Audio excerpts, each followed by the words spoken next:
તો શું કર્યું? કારણ કે બલિરાજાને ખબર હતી કે જો સામે થાય તો સનાતનીઓને જીતી શકે નહીં. હકીકતમાં તો બલિ કોણ? રાક્ષસ. હા, બલિરાજા રાક્ષસ એટલે હરણાકશનો દીકરો પ્રહલાદ, પ્રહલાદનો દીકરો વિરોચન અને વિરોચનનો બલિરાજ. ત્રીજી ચોથી પેઢી થઈ ને. હવે બલિરાજાએ શું કર્યું કે સનાતનને તોડવું હોય તો કે પહેલા એના બધા સંસ્કારો તોડવા પડે. અને સંસ્કારો તોડવા હોય તો શું કરવું પડે? તો બલિએ યજ્ઞો કરવાનું ચાલુ કર્યું. હવે યજ્ઞ કરે એટલે બ્રાહ્મણો બોલાવવા પડે. હવે બ્રાહ્મણો એટલે જે જ્ઞાન દેવા વાળા એ જ યજ્ઞમાં વિધિમાં કરે. એક યજ્ઞ કરે એટલે 9 જોઈએ અને 2-3 એને આજુબાજુ વસ્તુ પૂરી પાડવા વાળા જોઈએ. હવે 5 દિવસ યજ્ઞ આલે એટલે 5 દિવસ પહેલા એટલા જણા તો રોકાઈ ગયા એટલે શિક્ષણ આપી શકે નહીં. તપોવનમાં શિક્ષણ અપાતું હતું. એટલે હવે કરવું શું? તો એની લક્ષ યજ્ઞ કર્યો, લક્ષ કુંડી યજ્ઞ. હવે 1 લાખ કુંડીનો યજ્ઞ થાય એટલે એક કુંડી યજ્ઞમાં 15 બ્રાહ્મણ જોઈએ. તો 1 લાખમાં 15 લાખ તો જોઈએ ને. હવે એટલા બધા બ્રાહ્મણને લાવે છે તો બધા તપોવન બંધ થઈ જાય અને 1 વર્ષનો યજ્ઞ કરવાનો. હવે યજ્ઞ કરે એટલે દાન દક્ષિણા બહુ આપે એટલે બ્રાહ્મણને લાલચ લાગી કે મારે બેટું ત્યાં ગયા જવું છું. બોલો રાજા તો કે બહુ દાન આપે છે એટલે બધા તૈયાર થઈ ગયા. હવે ઓલા એને બ્રાહ્મણ આગેવાન હતા ને એની કીધું કે અમારે યજ્ઞ તમે કરો છો તો શિક્ષણ બંધ થઈ જાય તો શું કરવું? એટલે બલિએ કીધું કે સારું, એ શિક્ષણ આપવા વાળા અમારા માણસો મેલ દઉં છું. એટલે બલિએ એના માણસો મેલ દીધા ભણાવવા હાટું. હવે જેવું ભણાવે ને એવો સમાજ તૈયાર થાય. એટલે બલિએ ત્યાંથી જે સાચું ભણાવતા હતા એને પોતે રોકી દીધા અને જે પોતાને ભણાવવું હતું એવા માણસોને ત્યાં રાખી દીધા. એટલે એ શું કે ઓછું દો તો કંઈ વાંધો નહીં, હા હું તમને પગાર ઓછો આપીશ, તમારો ટેક્સ ઓછો લે, પણ પબ્લિક પાસેથી લૂંટી લેવા. એટલે વેપારી એવા તૈયાર થયા, પછી અધિકારીઓ એવા તૈયાર થયા, કારણ કે એના જે સ્વાર્થી માણસો જ હતા. એટલે બલિએ ભ્રષ્ટ કર્યું બધું.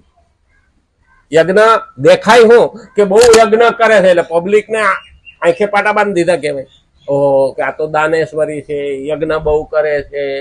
એટલે બલિએ શું કર્યું? પહેલું શિક્ષણ બગાડ્યું, બીજું ધર્મ બગાડ્યો. એટલે ધર્મમાં બેઠા હતા એને કીધું હતું કે તમને હું વ્યવસ્થા કરી આપી. અને ત્રીજું સમાજ બગાડ્યો, કારણ કે શિક્ષણમાંથી સમાજ તૈયાર થવાનો છે. હવે અને અડધું રાજકારણ બગાડ્યું. એટલે 3.5 ડગલા થયા ને. ભગવાન પ્રસન્ન થયા, ભગવાને માગ્યું 3 ડગલા ભૂમિ. એનો અર્થ શું થયો? શુક્રાચાર્યએ ચેતવણી આપી હતી કે તારું બધું લૂંટાઈ ગયું. તો કે ના. અને વામનનો વિરાટ થયો એનો અર્થ શું થયો? કે 3 ડગલામાં ભૂમિ લઈ લીધી એટલે શિક્ષણ લઈ લીધું, સમાજ લઈ લીધો અને સાથે સાથે ધર્મના ઠેકા લઈ લીધા. આ ત્રણેય બલિના હાથમાંથી આંચકી લીધો એટલે યજ્ઞ કરવાનું બંધ થઈ ગયું અને રાજ બીજાને બેહાડી દીધો એટલે અડધો ડગલું એમાં વયું ગયું. બલિને હવે રહેવું ક્યાં? પાતાળમાં. ભગવાન કે હવે તું સારી રીતે છોડે છે, શાંતિથી છોડશો ગાદી તો બોલ માઇક તને હું દઉં. કારણ કે બધું લઈ લીધા પછી હવે જાહેરમાં એની હા પાડી દીધી કે તમે માગો એ હું આપું. હવે આપ્યું ને સંકલ્પ કરી લીધો. જોકે સંકલ્પમાં શુક્રાચાર્ય તો ના જ પાડતા હતા. હા, હવે પાણીમાં હાથમાં લઈને સંકલ્પ કર્યો તો ઓલા વાડીમાં ભરાઈ ગયા હતા. ખબર દળભની હળી મારીને આંધળા કર્યા હતા. શુક્રાચાર્યનો અર્થ એવો, સ્વાર્થની આંખ દેખાય બાકી કોઈનું સારું દેખાતું નથી. એટલે તો કાગડો કાણો કહેવાય. અને ત્યાં મૂક્યા, બલિને મૂક્યો એટલે કે તું માગ. હું તો કે મારે દ્વારપાળે તમે રહો. હવે દ્વારપાળે ત્યાં રે ભગવાન તો લક્ષ્મીજી અહીં એકલા રે ને. હા, એટલે ભગવાન પાતાળમાં એના ભેગા જાય એટલે આ દેવકોઠી 11 જાય. હા, 4 મહિના. એટલે પછી લક્ષ્મીજીને એમ થયું કે મારો ઘરવાળો વયો ગયો, હવે કરવું હું? એટલે લક્ષ્મીજીએ કીધું નારદ મુનિને.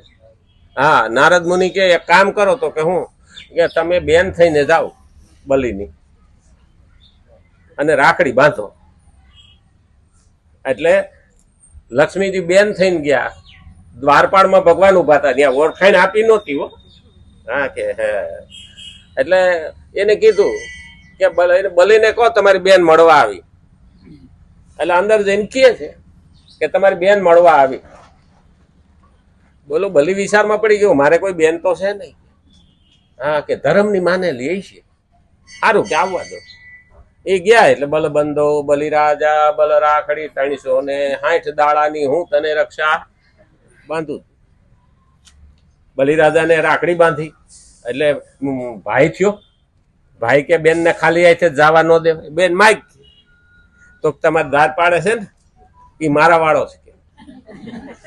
એના વિના મારે શું કરવાનું? મારે કઈ જોતું નથી, હું ખુદ લક્ષ્મી છું. તો કે હવે ખાલી આથી જવા ન દઉં. સારું, જા લઈ જા. તો ભગવાનનું વચન જાય. ભગવાન કે હું રહીશ. અને બલી કે તો મારું વચન જાય, ન જાવ. ભેગું થાય કે ન થાય? હવે બે સામે ફસાણા. એટલે ભગવાને કીધું મેં ત્રણેય સ્વરૂપ એક છે, બ્રહ્મા વિષ્ણુ ને મહેશ. એટલે 4 મહિના હું રહું. 4 મહિના દેવ ઉઠી 11 આવે ને ત્યારે ભગવાન બહાર આવે અને ભોળાનાથ અંદર જાય. પછી શિવરાત આવે ને તે ભોળાનાથ ઉપર આવે ને બ્રહ્માજી અંદર જાય. આ 4 મહિનાના વારા કાઢ્યા. આ બલી ઓછો નહોતો, આ ડખો તો કરી જ ગયો છે. અને છતાં આપણે જે બેસતું વર્ષ છે ને એને એક નામ આપ્યું છે બલિ પ્રતિપદા. આપણે બાકીનું તો લાંબુ અમારે ભાઈ સમજાવી દે. દેવકોઠી 11 નું કવિરાજને કહેવું એટલે આ રથયાત્રા આવશે ને. ના, રથયાત્રાનું બોલશે અમારે પેલા ભાઈ રતિભાઈ બોલવાના છે ને. હા, દેવકોઠી 11 માં રતિભાઈ બોલ. આ તો થોડુંક આવી ગયું આમાં તો વળી આ મોઢે પાટે સડી ગયું, પણ ટાઈમ થઈ ગયો ને. ક્યાં હશે ભલે વામન અવતારમાં હોય ગયો ને. રામચંદ્ર ભગવાન કી, કૃષ્ણ કનૈયા લાલ કી, ગજાનંદ ગણપતિ ભગવાન કી નમઃ. હર હર મહાદેવ.